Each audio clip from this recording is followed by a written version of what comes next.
Hey everybody, it's Chris, and today we're going to be looking at the Warhorse from Westside Discs. It is going to be their newest overstable high-speed driver. Notice the emphasis on overstable. In this video, you're going to get to see me throw it a little bit on the courses. You're going to throw some crazy flex lines and some hyzers into the wind, and of course we'll do some comparisons. The obvious comparison being the stiletto. I want to thank Ryan Rowe from Disc Crazy Outdoor and More. He volunteered his hybrid stiletto for testing and his arm. You get to see him throw it. I'll give you his thoughts. And my primary comparison tool will be the Glow Sparkle Defender. This is a very overstable, super overstable run of the Defenders, and it's the most overstable disc in my bag. For testing purposes, I throw right around 400. On good back days, I go over. On bad back days, can't say that 3 times fast, I'm definitely under, but right around 400 on average. These discs are going to barely hit 350 for me. They're just that super overstable category. Against the Glow Defender, I thought it stacked up very well. Similar landing spots on a lot of tests are going to end up within 15 feet of each other. But I will say that I believe the Warhorse is actually more overstable than my Glow Sparkle Defenders. So if you've thrown these, this is going to be just a touch more overstable. Not as crazy as the stiletto. I got more distance out of it. It wasn't as hard of a fade, but you're going to see this is definitely a wind fighter. When I say not as overstable as a Defender or as a stiletto, it doesn't mean a lot because the stilettos are crazy overstable if you've thrown those. I don't have a ton to say about it because it is just a super overstable disc. There's a lot of video. So if you have questions or comments, please put them below so I can get back to you. If there's something I didn't say, definitely put it down there so we can talk about it.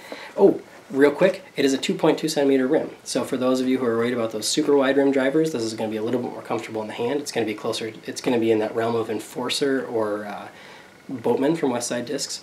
More overstable than the Boatman for sure, but that type of feel in the hand. So again, questions or comments, put them below so I can get back to you. Otherwise, watch the footage. You get to see these discs go left because I'm a right-hand backhand thrower. Hope you enjoy it, and have a great day. Alright, we're going to start with some familiar footage if you watch the preview throws on Facebook. This is my first throw with the Warhorse versus the Metallic Defender. The lines are very similar, and what's really cool about this footage is if you watch, they hit at almost the exact spot on the ground. One skips a little bit. That's the only difference in those two throws. In this one, I'm going to throw them a little bit harder. The lines aren't going to be exact, but what is really neat about this is they were about the same distance. The one that started farther right finished farther right because the stabilities were so similar. So we'll head out to the course. This is Severin Lang. This is an uphill shot going to the left. I'm going to flex this thing hard and just see how well it fights back. You're going to see it get all the way back to center and set me up for a good approach to the pin. Next throw is a high hyzer going over those trees. The little gap you see in the very middle of these trees is where the pin is. You'll be able to see it skip through there, and my camera falls backwards. So we're going to go to Indian Riffle Park in Kettering, Ohio for these next couple shots. This is hole 2. This is about 330-ish. Both discs are going to be just thrown hard. I'm going to flex the Defender a little bit better than I flexed the Warhorse. It's going to get more height.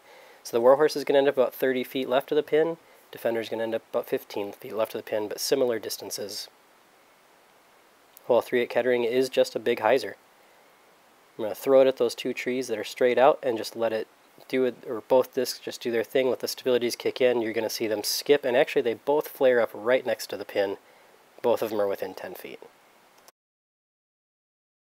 And if you're in the Dayton area, it's always good to stop by the Hazy Shade and then go out and hit Belmont real quick. This is old 18. I don't know what number it is anymore. It's in the short position, which I think is about 330-ish downhill. Both of these discs are just thrown wide. Again, Warhorse has just a little more height, but you're going to see them both sweep back. Defender will be long of the pin. Warhorse is right on it. And this is old hole 1. Again, I don't know what number it is. Just going to throw them hard. This is the one throw where you will see the headwind picks the Defender over just a little bit, which works to my advantage because it skips around the bush and gives me an easy putt, whereas the Warhorse skips into the protective bushes. And by now you're probably sick of the Defender, so let's get a stiletto throw in there. Both of these discs will be released fairly similarly, and not the exact line, but what you're going to notice here is just how aggressive the fade on the stiletto is. It's going to hit the ground farther right because that fade is just a little bit harder, whereas the Warhorse is going to carry more left and then get that big skip. Now we'll move over to Ryan. Ryan does normally throw a stiletto, so this style of disc is a little more familiar to him. This first throw is going to go over the top of the building. It'll disappear out of view for a few seconds, but if you watch, it's going to cut back through those trees and skip on the grass to the left of the building. Watch for the stiletto's big skip. It's actually still going to be standing up when this video cuts. The second and third throws are going to be lower power. You're going to be able to see these discs on more of just a hyzer. On this throw, they're going to go over the top of that shorter pole. That's a security camera. One of us may or may not have hit that with a Fuji during testing, but nobody hit it with the Warhorse. But just watch these discs as the wing really starts to dip when that stability kicks in. You can see just how overstable they are. This last throw goes right over the pole that's on the left side of the building, so you can get the flights on that.